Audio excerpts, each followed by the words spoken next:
చేసిన billion merchants వర్తకులందరికీ కూడా నమస్కారాలు తెలియపరుస్తున్నాను. కానీ చిన్న బాధాకరమైన విషయం ఏంటంటే ఉదయం కూడా అంతా కొట్లు కట్టేసి సన్మాన కార్యక్రమం ఏర్పాటు చేశారని నన్ను అసలు తలకొక 50,000 రూపాయలు సంపాదించుకుంటే నా వల్ల మీరు రూపాయలు లబ్ధి జరగాలి కానీ నా వల్ల నేను ఫస్ట్ అదే చెప్పారు, ఇప్పుడు అదే చెప్తున్నా. ఇలా రామారావు చెప్పారు, బుద్ధి గారు రాజకీయం గారు, మా నాన్నగారు పునాది, మా నాన్నగారి క్రమశిక్షణ నన్ను కానీ బుద్ధి గారు కానీ స్థితికి తీసుకొచ్చింది. ఒక డిసిప్లిన్ గా నేను పెరిగాను, ఒక డిసిప్లిన్ గానే చేశాను. నేను ఎలక్షన్ లో నా వెనక ఎవరు వచ్చినా రాకపోయినా నేను ఒక్కడిగా తిరిగా, సమాజం బాగు కోసం తిరిగా, మీ వ్యాపారస్తులు అందరూ బాగుండాలని తిరిగా. నాకు మీ యూనియన్ సభ్యులు కాదు, మీలో ఎవరైనా సరే డైరెక్ట్ గా ఫోన్ చేసే సదుపాయాలు మీ అందరికి కూడా కల్పించారు. ఇవాళకి నెలల నుంచి నేను ఎలక్షన్ లో ఏ పని అయితే చేశానో, నేను నా ప్రమాణ స్వీకారం చేయకముందు నుంచి 4వ తారీఖున రిజల్ట్ వచ్చిన తర్వాత నుంచి ఇవాళ వరకు కూడా నేను అంతకంటే ఎక్కువ పని చేస్తున్నాను మీ అందరి కోసం. ఇదంతా కూడా ఎందుకంటే ఫస్ట్ ఇంప్రెషన్ అనేది గుడ్ ఇంప్రెషన్ రావాలనే ఉద్దేశంతో నాకు రేపటికి అనేది వాయిదా తెలియదు. ఇవాళ నా దగ్గరికి వచ్చిన మనిషికి అదే సమయంలో పనిచేసి పంపించేయాలి. నేను నరేంద్రతోనే ఉదయం 6 నుంచి 8:30 వరకు ఇంటి దగ్గర ఉంటున్నా. 8:30కి నేను ఆఫీస్కి వచ్చి 2 వరకు ఉంటున్నా. ఒక రోజున 3 అయినా కూడా ఉంటున్నా. సాయంత్రం మళ్ళీ 5 నుంచి 8 అయినా ఉంటున్నా, 9 అయినా ఉంటున్నా. ఏ పని అయినా సరే నన్ను కలవడానికి వచ్చిన వాళ్ళకి నేను లేను అనే సమాధానం రాకూడదనే ఉద్దేశంతోనే.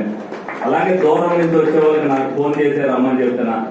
కొత్తగా ఏదైతే ప్రభుత్వం ఇబ్బందికరమైన పరిస్థితిలో ఉన్నా కూడా చంద్రబాబు నాయుడు గారు, పవన్ కళ్యాణ్ గారు ఒక నిర్ణయం తీసుకుని డిసిప్లిన్ గా ఏ వ్యక్తి కూడా గెలిచిన వాళ్ళు మేము 80 మంది కొత్త వాళ్ళు ఉన్నాం, 80 మంది ఎమ్మెల్యేలు కొత్త వాళ్ళు ఉన్నారు. ఎవరైనా సరే ఒక ఎమ్మెల్యే ప్రజాప్రతినిధిగా తీసుకొచ్చిన పనిని సక్రమం అని అనుకుంటే ఇమీడియట్ గా మినిస్టర్ ని ఆ పని చేసి పంపించమని చెప్పారు. నేను వాటికి 9 నుంచి 11 మంది ఎంతో కలిశారు. నియోజకవర్గానికి సంబంధించి 4 పనులు చేశారు, 4 డిపార్ట్మెంట్ అన్ని కూడా ప్రజలకు ఉపయోగపడే. ఒక పని కోసం అయితే నేను 2 రోజులు అక్కడే ఉండి చేయించాను. వాళ్ళందరూ హ్యాపీ. మీ అందరికీ సంబంధించింది అది మెడికల్ డిపార్ట్మెంట్ కి సంబంధించింది. ప్రజారోగ్యం అందరూ బాగుంటుంది. హాస్పిటల్లో డాక్టర్లు లేకుండా పంపించేయడానికి వస్తే హెల్త్ మినిస్టర్ గారితో మాట్లాడి ఉదయం 6:30 ఆయనతో ఫోన్ చేసి ఆ జీవో క్యాన్సిల్ చేయడం జరిగింది. అలాగే మీ అందరూ కూడా అనేక వర్గాలు ఇక్కడ ఉండొచ్చు, నాకు ఎన్ని సంబంధం లేని విషయం. నన్ను ఏరా అని పిలిచే మిత్రులు ఉన్నారు, ఇవాళ కూడా నన్ను ఏకవచనంతో చంటి అని పిలిచే మిత్రులు ఉన్నారు. ఇప్పుడు నన్ను ఎల్లకాలం అదే విధంగా పిలవాలని కోరుకుంటాను. ఇక్కడ నుంచి నాకు ఎమ్మెల్యే అనేది ప్రజలు ఇచ్చిన అధికారం. ఆ అధికారం ప్రజల కోసం నేను ఏదైతే ఉన్నానో ప్రజలకు ఉపయోగపడేదిగా చేయడం అనేది నా బాధ్యత. ఆ బాధ్యతను నేను 5 సంవత్సరాల్లో నిర్వర్తిస్తానని మీ అందరూ కూడా తెలియపరుస్తున్నాను. ఇందాక రామారావు మంత్రి అవ్వాలి 2029లో నాకు మంత్రి అవ్వాలి కదా, నాకు ఎమ్మెల్యే అవ్వాలని కూడా కోరిక ఏం లేదు. 2024లో ప్రజలకు అవసరం కాబట్టి నేను ఎమ్మెల్యేగా వచ్చాను. మళ్ళీ అదే ప్రజలు కావాలి అని అనుకుంటే 2029లో ఆలోచిస్తానేమో కానీ నాకు పదవి కోసం అయితే నేను అవసరంగా నేను అన్ని చూసా, నేను అన్ని అనుభవించా. కానీ నాకు ఇప్పుడు ఏ పని చేయలేని సంఖ్యలు వేసి చేసే పని ఇవాళ 2024 నేను ఎవరైనా తప్పు చేస్తే ప్రశ్నించేవాడు. ఇవాళ నేను అవతల ప్రశ్నలకు సమాధానం చెప్పే పరిస్థితిలో నేను ఉన్నాను. ఎందుకంటే ఎక్కడ ఏది జరిగినా సరే అది నా మీదే పడుతుంది. ఎక్కడైనా మీ కొట్టు దగ్గర చెత్త ఎత్తకపోయినా ఏంటి ఎమ్మెల్యే గారు ఏం చేస్తున్నారు, లైట్ వెళ్ళకపోయినా ఎమ్మెల్యే గారు ఏం చేస్తున్నారు. అలాగే మా మనిషి ఎక్కడికైనా వచ్చి ఏదైనా మాట్లాడినా ఎమ్మెల్యే మనిషి ఇలా మాట్లాడతారు. దయించి ఏది కూడా అపవాదు నాకు చెప్పదు. నా గురించి ఏదైనా సరే తప్పుడు వార్త మీ దగ్గరకు వచ్చినా మీరందరూ కూడా డైరెక్ట్ అని ఎందుకు చెప్పానంటే నా నెంబర్ పాంప్లెట్ మీద కూడా వేసి ఎందుకు పంపించానంటే ఎవరైనా అనుకోకుండా ఎమ్మెల్యే గారు చెప్పారని మీకు చెప్తే ఇమీడియట్ గా మీరు నాకు డైరెక్ట్ గా ఫోన్ చేయడం కోసమే ఆ నెంబర్ మీ అందరికి కూడా ఇచ్చారు. మంచికి నాకు ఎప్పుడు కూడా సపోర్ట్ ఉంటది. ఎక్కడైనా అనుకోకుండా చిన్న చిన్న చెడు జరగచ్చు. 90% మంది మంచి కోసమే ప్రయత్నం చేస్తారు, ఓ 10 మంది చెయ్యొచ్చు. ఆ బురద కూడా నేనే రాసుకోవాల్సిందే, రాసుకుంటా. ఎందుకనంటే ఎలక్షన్ లో నా కోసం వాళ్ళు మంచిగా పోరాటం చేశారు కాబట్టి ఆ 10% బురద రాసుకుని ఆ బురదను నేను ఎలా కడుక్కోవాలని నేను చూస్తాను. నేను అంతేగాని వాళ్ళు కూడా వదలను. అలాగే రేపు రాబోయే రోజుల్లో మీ అందరూ కూడా బుద్ధి గారు వచ్చి ఏ విధంగా అయితే షాప్ దగ్గర చేశారని కూడా మీ యూనియన్ సభ్యులు ఏదైతే ఎప్పుడైనా విషయం జరిగినప్పుడు మీరు తప్పుంటే తప్పు, ఒప్పుంటే ఒప్పు, మీరు ఏది నిర్ణయం చేస్తే ఆ నిర్ణయం ప్రకారం జరిగేటట్టే ఏ విషయమైనా అవ్వచ్చు, దొంగతనం అవ్వచ్చు, మీ మధ్యన ఘర్షణ అవ్వచ్చు, ఇంకోటి అవ్వచ్చు, మీలో ఉన్న యూనియన్ నాయకులు పెద్ద మనుషులు ఏ విధమైన నిర్ణయం తీసుకుంటే అదే నిర్ణయం. నేనేం నిర్ణయం చెప్పను, మీ నిర్ణయాన్ని అది శాసించి అయ్యేటట్టుగా నా అధికారాన్ని ఉపయోగిస్తాను. అది మీదే నిర్ణయం. ఎందుకంటే అది మీలో తప్పు జరిగినా ఒప్పు జరిగినా మీ మీదే ఉండాలి. దాని మీద ఎమ్మెల్యే ముద్ర అనేది ఉండకూడదు.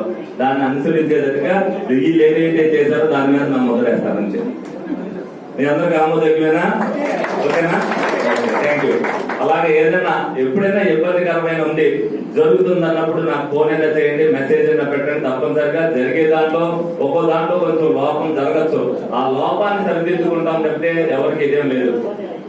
ఇదే రాజకీయ వ్యవస్థలో మీరు నాకే కాదు 2029లో ఈ ప్రభుత్వం మంచి చేసి నేను మంచి చేస్తే మీరు దాన్ని సపోర్ట్ చేయండి. లేనప్పుడు మీరు రాజకీయాలతో మీ వ్యాపారస్తులకి వెళ్ళకూడదు.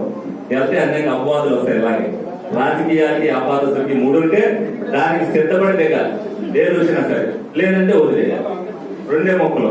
రాజకీయాల్లో ఉండి రాజకీయాలకు సపోర్ట్ నాకు అవ్వచ్చు, బుద్ధి గారు కావచ్చు, నాని గారు కావచ్చు, దీనికి పదవి వేశారన్నారు. పదవి దేనికోసం వేశారంటే గౌరవప్రదంగా ఉన్నవాడు ఆ పార్టీలో ఉంటే వైసీపీకి ఓట్లు పడిపోతే పొల పెద్ద కాబట్టి వయసులు అందరూ ఓట్లు చేశారనే ఉద్దేశంతో చేసిన కుట్రలో భాగం అది నేను చెప్తున్నాను. ఎందుకంటే నాని గారు కుల సంఘాలకి ఇచ్చాడు, స్థలాలు ఇచ్చాడు. ఇచ్చినవన్నీ కూడా గౌడ సంఘానికి, ఆ వైశ్య సంఘానికి, అలాగే తూర్పు కాపు సంఘానికి అన్ని కామన్ సైట్లు ఇచ్చారు.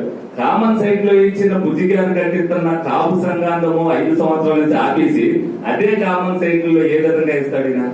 ఫోటోలు పెట్టుకున్నాడు, ఫ్లెక్సీలు పెట్టుకున్నాడు. నేను ఎక్కడ ఫ్లెక్సీలు పెట్టా, ఏం పెట్టా, ప్రజల దగ్గరికి వెళ్ళా, జరిగింది చెప్పాను. వాస్తవానికి మీ అందరికి మంచి కావాలి, మీ అందరికి బాధ్యత ఉందనుకుంటే ఓటేయమన్నా. వాళ్ళు నాకంటే ఎక్కువ బాధ్యతతో ఓటేశారు. ప్రజలు గొప్పవాళ్ళు, ప్రజలకు వేశారు. ఆ విషయంలో నేను ప్రజలకు హ్యాట్సాప్ చెప్తున్నా, ప్రజలకు రుణపడిపోయి ఉన్నా. 10,000 15,000 వస్తే నేను కూడా చెప్తాను, అసలు నాకు బాధ్యత లేకుండా మీకు కూడా బాధ్యత లేదనుకుని అసలు ఈ సన్మాన కార్యక్రమానికి కూడా వచ్చే ఉంటారు. నేను తిరుగుడికి నేను 30 నుంచి 40,000 మధ్యలో గెలుస్తాను అనుకున్నా. కానీ ప్రజలు అంతకంటే బాధ్యతతో ఈ ప్రభుత్వం చేస్తున్న చర్యల్ని అంటే మంచి కోసం ఏదైతే సహనంతో మేమింకా మాకంటే ఎక్కువ సహనంతో మేము 5 సంవత్సరాలు అయితే ఆ 5 సంవత్సరాలు ఇబ్బంది పడి కూడా సహనంతో ఉండి ఓటు వేయడానికి మేము ఎన్ని ఆటోలు పెట్టినా ఓటు వేయడానికి రమ్మని మటుకు ఆ రోజు మేము పిలవాల. అందరూ కూడా బాధ్యతతో వచ్చి ఓటేశారు. గంట కాదు, గంటన్నర నుంచున్నారు, 2 గంటలు నుంచున్నారు, 2.5 గంటలు కూడా నుంచున్నారు. ఎప్పుడైనా సరే తప్పుడు ప్రభుత్వం తప్పుడు విధానాలు చేస్తున్నప్పుడు ఆ విధమైన తీర్పు ప్రజలు ఇచ్చినందుకు ప్రజలందరికీ కూడా ఈ రోజున పాదాలు వందనం చేస్తారు చెప్పాలి. దానికోసం ఎవరైతే బాధ్యతాయుతంగా ఉన్న వాళ్ళు అలాంటి ప్రభుత్వం జరుగుతున్నప్పుడు మనం సైలెంట్ గా ఉంటే అవతల వాళ్ళకి కూడా గౌరవం పెరుగుద్ది. సమాజంలో చెడు జరుగుతున్నప్పుడు చెడుని మనం అడ్డుకోపోయినా పర్లేదు, సపోర్ట్ చేస్తే మనకి ఇబ్బంది వస్తుంది అనుకుని మనం అందరం కూడా సైలెంట్ గా ఉంటే రేపు పొద్దున్నే మీరందరూ రకరకాల వ్యాపారం చేసుకుంటారు, ₹1 రావాలనుకుంటారు. అందరూ వ్యాపారం చేసేది రూపాయి కోసమే. అదృష్టం ఉన్నవాడికి వస్తుంది, కొంతమందికి నష్టపోతారు. సక్రమంగా చేసినా నష్టపోతారు, అవతల వాడిని మోసం చేద్దాం అనుకున్నా కూడా నష్టపోతారు. కానీ ఎప్పటికైనా సరే న్యాయం గెలుస్తుంది, నీకే గెలుస్తుంది. దానికి నిదర్శనమే చంద్రబాబు నాయుడు గారి విజయం. దేవుడు అనేవాడు ఒకడు ఉంటాడు, పైన చూస్తాడు మనం తప్పు చేస్తున్నాము మంచి చేస్తున్నామని. నేను కింద స్థాయి నుంచి మా నాన్నగారు చైర్మన్ చేసినా, మా తాతయ్య గారు చైర్మన్ చేసినా సరే నేను ₹2 సినిమాకి వెళ్ళడానికి లేని రోజుల్లో కూడా సినిమాకి వెళ్ళడం మానేశాను నేను. కానీ పట్టుదలతో నేను అనేక వ్యాపారాలు చేశాను. మా నాన్నగారు చేసిన మంచి మాకు కలిసి వచ్చింది, నేను చేసిన మంచి నాకు కలిసి వచ్చింది. ఇవాళ ఎమ్మెల్యే అనేది ఒక అలంకారమే, కానీ నేను అందుకే నాకు ఇందా కుర్చీ చేశాను. నాకు కుర్చీ అవసరం లేదు. మీ అందరితో పాటు నేను కుర్చీ కూర్చున్నా, మీతో పాటు తిరిగా. నేను ఎప్పుడు కూడా ఒకటే కారులో వస్తాను, నాకు 10 కార్లు అవసరంలా. ఇక్కడికి వస్తే మీరందరూ నా మనుషులే. మీలో ఏ విభేదాలు ఉన్నాయి నాకు అనవసరం, మీ అందరూ నా మనుషులే. అందుకనే నేను ఎక్కడికైనా సరే నాతో పాటు వచ్చే వాళ్ళు 2, 2, 3 ఉంటారు. నేను ఎవరికైనా సమాధానం చెప్పగలను. నేను 10 కార్లు వేసుకుని ప్రజలకు ఇబ్బంది పెట్టే పని చేయదు. నా వెనకాల జీపుకి లాంటి కూడా తిరగవద్దని చెప్పేసి పోలీసులకి. ఎందుకంటే ఇదేంటో మొన్నదాకా కార్లో తిరిగాడు, చుట్టూ జీపు వేసుకోవాలి. నాకు అవసరం లేకపోతే ఆ పాఠాలు నాకు అవసరం. ప్రజలకు పని చేశానా లేదా లేదా కావాలి. రేపొద్దున ప్రజలకు అవసరం అనుకుంటే పిలుస్తారు, లేకపోతే అవసరం. మీ షాప్కి ఎప్పుడు వచ్చినా సరే నాకు కుర్చీ చేసి కూర్చోబెట్టాలి. అంతవరకు నాకు పదవి ఉందా లేదా అనేది నాకు అనవసరం సబ్జెక్ట్. కాబట్టి నాకు ఈ అవకాశం ఇచ్చినందుకు సన్మానాలు కూడా నేను వద్దన్నా, ఏదో చిన్నగా చేస్తామండి మేమందరం కూడా ఎప్పుడు పిలుచుకోవడం మాకు ఇదన్నారని నేను ఒప్పుకున్నా. నేను నాకు బొకేలు చేస్తుంటే వద్దని పుస్తకాలు ప్రజలకు ఇచ్చా. ఏదన్నా నాకు ఇచ్చే వస్తువు అది ప్రజలకే ఇచ్చేయాలనుకుంటాను. అది ఏదైనా అవ్వచ్చు, అది ఉపయోగపడేటట్టుగా ఉండాలి. మీరు దాంట్లో బొకేలు ఇవన్నీ వేయడం వల్ల తెల్లారు మున్సిపాలిటీ టాటర్లు వెళ్ళిపోతుంటే నాకు చూసి బాధ అనిపించింది. ఒక్క 2 రోజుల్లోనే 5 లక్షల నుంచి 6 లక్షల రూపాయలు బొకేలు దండలు వచ్చింది. అది చూసి నేను పుస్తకాలు ఇవ్వమని చెప్పాను. అదే 5 లక్షలు 6 లక్షలు ఉంటే ఒక రోడ్డు అయింది వాళ్ళు ఉన్న ప్రభుత్వ పరిస్థితి. నాకు అటువంటి ఇష్టం ఉండదు. అలాగే ప్రభుత్వ సొమ్ము కూడా రూపాయి కూడా ప్రతిదీ కూడా ఉపయోగపడేటట్టుగానే ఖర్చు పెడతాను. అనవసరంగా ఎక్కడా కూడా పలానా దానికి పాడు చేయకోకుండా ప్రభుత్వ సొమ్ము కూడా ప్రజల సొమ్మే, అది బాధ్యతాయుతంగానే ఖర్చు పెడతాయి. ఎందుకంటే అనేకమైన అర్థాలు ఏదైతే ఒక రూపాయి మనకు 10 పైసలు కమిషన్ వస్తుంది అనుకుంటే ఇష్టం వచ్చినట్టు చేసేసి ఇటువంటి ఎన్నో ఇవాళ అవి వేలతో పాతుకుపోయింది. నేను ఒక్కసారిగా కట్ చేస్తే అంత పరిపాలన అష్టదిగ్బంధం అయిపోయే పరిస్థితి ఉంది. దాంట్లో ఒక పావులైనా తగ్గిస్తే ప్రజలకు ఉపయోగపడుతుంది. కాబట్టి ఆ పని నేను చేసి చూపిస్తా. మీ అందరికీ ఒక ఆదర్శవంతంగా నేర్చుతా.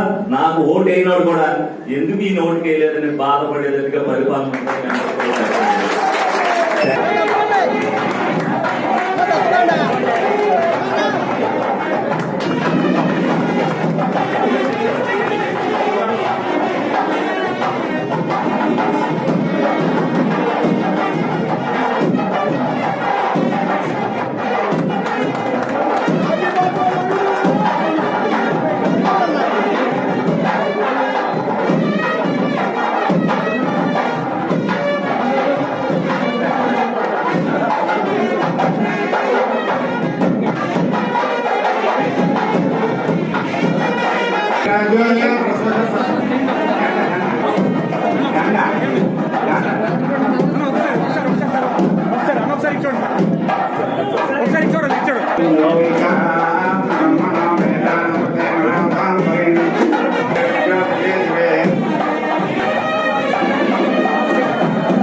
ఫోటోలు ఒకసారి చూడండి.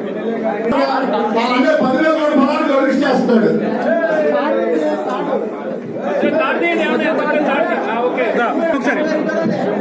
ఒకసారి చూడాలి అందరూ. ఓకే మా ఆర్డర్ ఓకే ఒకసారి చూడండి. ఓకే అలా చూడండి సార్ ఒకసారి. ఓకే ఒకసారి చూడండి సత్యనారాయణ గారు. ఓకే సభ్యులు శ్రీ అధ్యక్షులు శ్రీ కాకూరు తెలంగాణ సన్మానిస్తారు.